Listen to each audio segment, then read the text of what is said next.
Halo semuanya, pada kesempatan kali ini kami akan menjelaskan mengenai proyek akhir sistem sensor kami.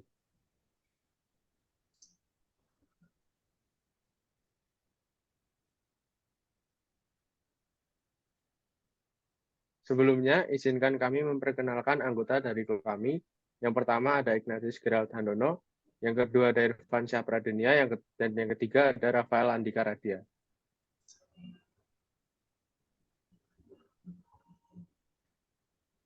Nah, judul dari proyek sistem sensor kami adalah desain wattmeter dengan sensor efek Hall dan sensor suhu.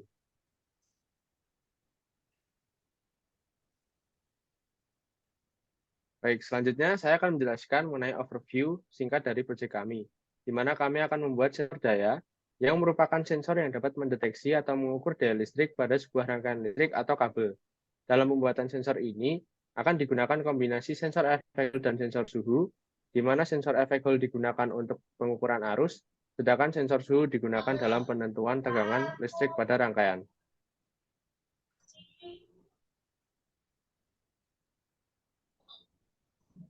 Selanjutnya kita akan membahas mengenai komponen-komponen apa saja yang digunakan pada proyek ini.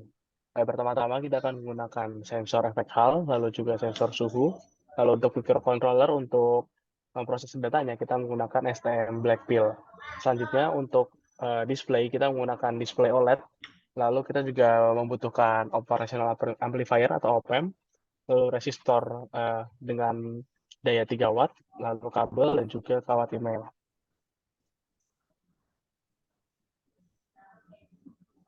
Selanjutnya, saya akan menjelaskan mengenai cara kerja dari sensor ini.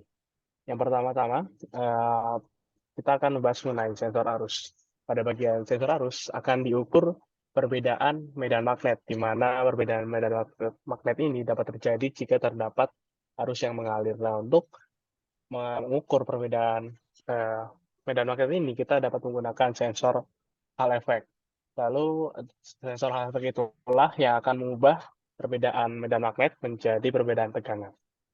Lalu pada sensor tegangan, kita akan mendeteksi suhu atau temperatur resistor untuk mengukur besarnya tegangan listrik pada rangkaian. Dan yang terakhir, untuk power ataupun daya, kita akan menghitung dari dua data yang didapatkan, yaitu dari sensor arus dan juga sensor tegangan. Di mana rumusnya adalah P atau daya sama dengan P kali I. Selanjutnya. Oke, sekarang kita akan masuk ke bagian karakterisasi dan juga kalibrasi. Karakterisasi dari sensor ini itu pertama-tama adalah sensor ini memiliki resolusi 12 bit, di mana hal ini sesuai dengan ADC dari STM Blackpill yang juga memiliki resolusi 12 bit. Lalu kita akan menggunakan PSU sebagai alat untuk mengkalibrasi dari sensor kami. Lalu untuk hasil keluarannya atau hasil akhirnya itu adalah berupa grafik dari 0 hingga jangkauan maksimal dan juga transfer function. Untuk sensor arus, yang pertama-tama kita lakukan adalah kita akan menggunakan PSU dengan mode constant current, sehingga kita dapat mengatur arus yang dikeluarkan dari PSU tersebut. Lalu arus yang digunakan nilainya adalah 0 ampere hingga 4,5 ampere dengan interval 200 mA. Lalu setelah itu akan dibuat grafik dan juga transfer function menggunakan Microsoft Excel. Oke, pada sensor tegangan, itu kita juga menggunakan bisa dibilang metode yang mirip-mirip, tapi perbedaannya apa? Perbedaannya itu kita akan menggunakan mode constant voltage pada power supply. Lalu pada power supply tersebut kita akan mengatur tegangan dari 0 volt hingga kira-kira 30 volt.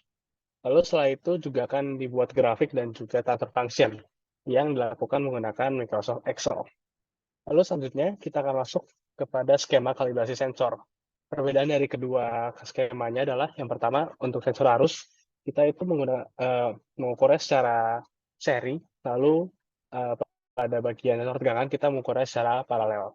Nah, untuk dari outputnya itu kalau sensor arus itu kita masuk kepada op-amp, tapi untuk yang tegangan itu masuknya ke sensor suhunya gitu. Outputnya itu berupa dari sensor suhu. Selanjutnya. Nah, kita akan langsung masuk ke bagian realisasi sensor. Yang pertama, kita akan melihat rangkaiannya terlebih dahulu ya. Pada bagian rangkaian, yaitu untuk mengukur arus, kita akan menggunakan Hall effect seperti yang sudah dikatakan sebelumnya. Lalu kita akan menggunakan op-amp sebagai amplifying, sehingga tegangannya dapat lebih mudah untuk dibaca ataupun diproses oleh microcontroller. Lalu selanjutnya pada bagian sensor tegangan, kita akan menggunakan sensor suhu. Nah, sensor suhunya itu akan bisa dibilang digunakan untuk mengukur eh, suhu pada resistor 3 watt. Nah, suhu pada resistor 3 wattnya itu akan diatur oleh optocoupler yang disambungkan kepada MOSFET, sehingga kita akan mengetahui waktu dari pemanasan resistor untuk mencapai dari 50 derajat sampai 55 derajat.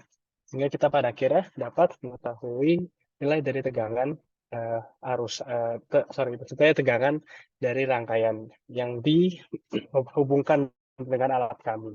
Lalu untuk displaynya kita akan menggunakan display OLED seperti yang ada pada gambar di presentasi. Dan ini adalah rangkaian yang sudah dirangkai, alat yang sudah dirangkai, sehingga ada Hall effect-nya, juga ada sensor suhunya. Sensor suhunya itu ada di pada bagian yang coklat-coklat gitu, yang di dalamnya itu supaya lebih terisolasi sehingga suhu ruangan tidak terlalu berpengaruh kepada suhu resistornya. Ya, mungkin selanjutnya bisa dilanjutkan oleh teman saya. Ya, terima kasih. Untuk selanjutnya, saya akan mematikan presentasinya. Ya, untuk proses selanjutnya, saya akan menjelaskan tentang proses kalibrasi. Untuk proses kalibrasi, pertama, alat disambungkan ke power supply, seperti video berikut.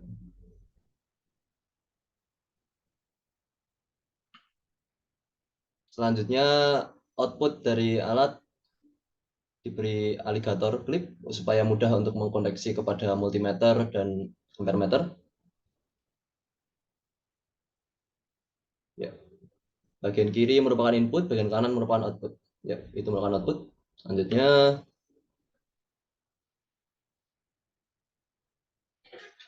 ya, jika tadi belum dihidupkan, selanjutnya ini adalah proses penghidupan alat. Terus pertama akan melakukan kalibrasi tegangan. Berikut merupakan tegangan power supply di set 30 volt. Dapat dilihat hasil pembacaan sensor 29,32. Berikut diulangi terus untuk semua tegangan mulai dari 9 sampai 30 volt. Dapat dilihat proses pengukuran tegangan, suhu dari alat, suhu dari sensor suhu menurun sampai suhu 50, kemudian optocoupler akan hidup dan menghidupkan transistor sehingga akan memanaskan sensor suhu, dan kemudian waktu memanasi tadi dihitung, ini 2,604 detik, itu untuk digunakan untuk menghitung tegangan. Selanjutnya, ya, ini merupakan selanjutnya untuk hitungan tegangan, ini 15,9 volt. Dapat dilihat 15,78 volt. Ini untuk tegangan 20 volt.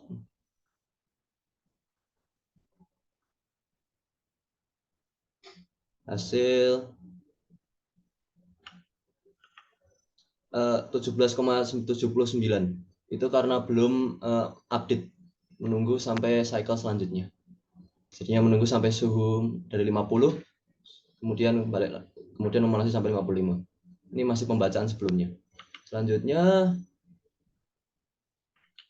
langsung aja ke arus. Nah, ini kita menggunakan mode constant current dan output disortkan melalui multimeter untuk mengkonfirmasi pembacaan 1,04 ampere, 1,05 ampere, dapat pembacaan 0,958 ampere. Ya, selanjutnya. Kalibrasi Ini merupakan sukses. laporan akhir. Ya, kalibrasi sukses ya. 1 ampere. Ya, 1 ampere. 1 ampere. Selanjutnya akan diuji coba menggunakan beban. Beban yang digunakan adalah dinamo dengan besar tegangan 12 volt dan arus nominal 300 mA. Berikut merupakan setup dinamo 2 tegangan 10 volt. Sekarang mencoba untuk menggunakan tegangan 10 volt.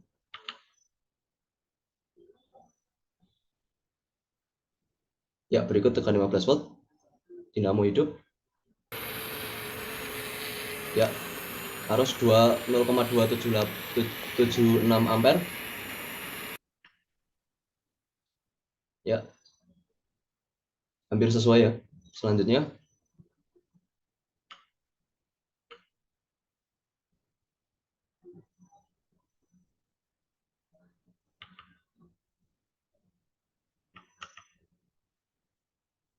saya dicoba pada tegangan yang lebih tinggi.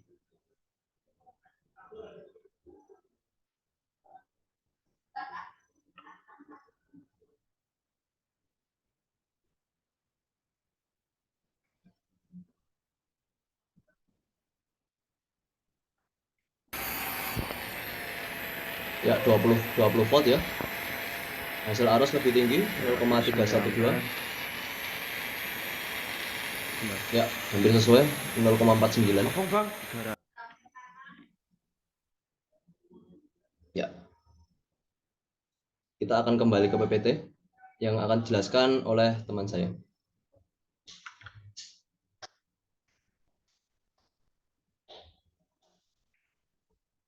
Oke, baik. Selanjutnya saya akan menjelaskan mengenai hasil dari kalibrasi dan karakterisasi, di mana tadi dari kalibrasi akan diperoleh data yang kita masukkan ke dalam Excel untuk memperoleh data berupa grafik, di mana yang ditunjukkan di layar adalah grafik V input versus I dengan transfer function berupa 1,9576x dikurangi 1,8622. Ini dimasukkan ke dalam program untuk microcontroller sehingga dapat ditampilkan daya yang ditampilkan arus yang sesuai dengan transfer function tersebut. Nah, di sini juga kita lihat bahwa grafiknya linear dengan kuadratnya adalah 0,9953. Selanjutnya ada hasil dari sensor tegangan juga, di mana tadi dikatakan adalah waktu versus V input. Nah, di sini grafik yang kami dapatkan adalah grafik dengan fungsi eksponensial, yaitu 2,079,1 Oke, pangkat minus 0,544. Nah, di sini kami juga mendapatkan hasil yang cukup akurat dengan R kuadrat sebesar 0,9894. Selanjutnya. Dan di sini kami juga mengukur untuk data akurasi alat berupa pengukuran arus dari sensor kami versus dari arus yang diukur melalui PSU sebagai data yang dianggap sudah terkalibrasi. Nah, di sini kami juga mendapatkan nilai akurasi yang cukup baik di angka 0,9984. Oke, next. Dan di sini ada pengukuran tegangan, yaitu V sensor kami versus dengan V power supply yang dianggap sebagai data yang terkalibrasi. Di sini juga dapat hasil yang linear dan akurasi yang baik di 0,999. Oke, selanjutnya. Nah, selanjutnya terkait dengan sensor kami karena mengukur daya, maka hasil perhitungan terakhir adalah pengukuran daya, di mana daya adalah V kali I, hasil yang diperoleh dari sensor sebelumnya. Nah, berdasarkan perhitungan kami, P sensor kami versus dengan P yang didapatkan dari power supply itu memiliki akurasi yang juga baik di 0,9987.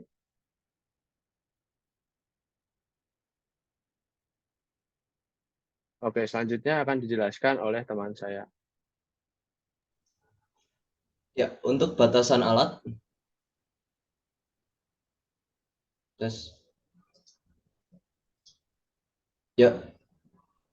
Ya, untuk selanjutnya untuk batasan alat, sensor arus memiliki rentang pengukuran 0 sampai 4,6 ampere, terbatas dari ADC. Selanjutnya untuk sensor tegangan, rentang minimum 9 volt, dikarenakan jika kurang dari 9 volt, waktu akan terlalu lama untuk memanasi sensor suhu.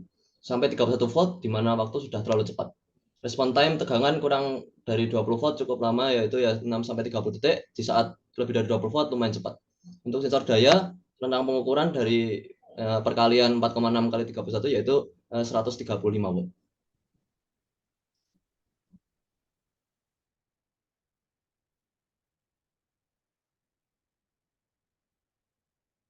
Sekian presentasi dari kami. Mungkin itu saja dari kami. Terima kasih telah menonton hingga saat ini dan sampai jumpa pada tugas-tugas berikutnya.